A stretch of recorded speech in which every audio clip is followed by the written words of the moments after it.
Listen, Mister, listen people. You know the Bling. Hardman production. Come from Zimbabwe. Hardman, nasta uya kuzowa paka decision. Kuti kumangoma vakatazama correction. Chichibaya zvese kutangwe injection. Chinongodiwa chatawirirano. Togara pasi tichipangana mazano.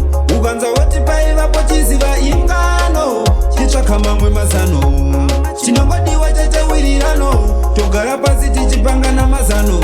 Ukanza woti paivapo chiziva ingano. Chitsvaka mamwe mazano. Ndipei nzeve dzenyu hama kandirekete. Mashoko angu ndinoda kaumabate. Chisiri chako siya kausabate. Zvaunazvo izvozvo pokete pakete. Upenyu hama yangu kanivhiri. Kurarama chiziva kadozva zviri. Upenyu unovavira unge chiri. Dzimwe nguva unovava seuriri.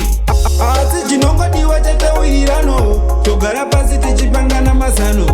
Ukanza woti paivapo chiziva ingano. Chitsvaka mamwe mazano. Chinongodiwa chatawirirano. Togara pasi tichipangana mazano.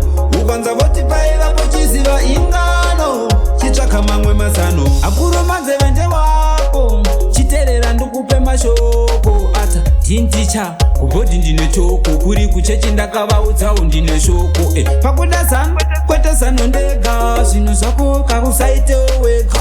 Ukangopaiza unoenda musaka. Takutipira kaugare wairita.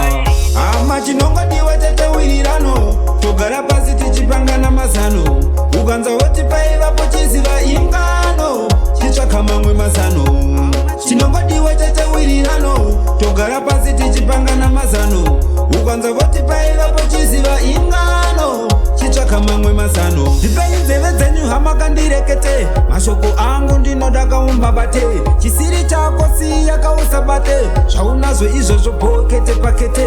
Upenyu hama yangu kanivhiri. Kurarama chiziva kadozva zviri. Upenyu unovavira unge chiri. Chinongodiwa chatawirirano. Togara pasi tichipangana mazano. Ukanza woti paivapo chiziva ingano. Chitsvaka mamwe mazano. Chinongodiwa chatawirirano. Togara pasi tichipangana mazano. Ukanza voti paivapo chiziva ingano. Chitsvaka mamwe mazano.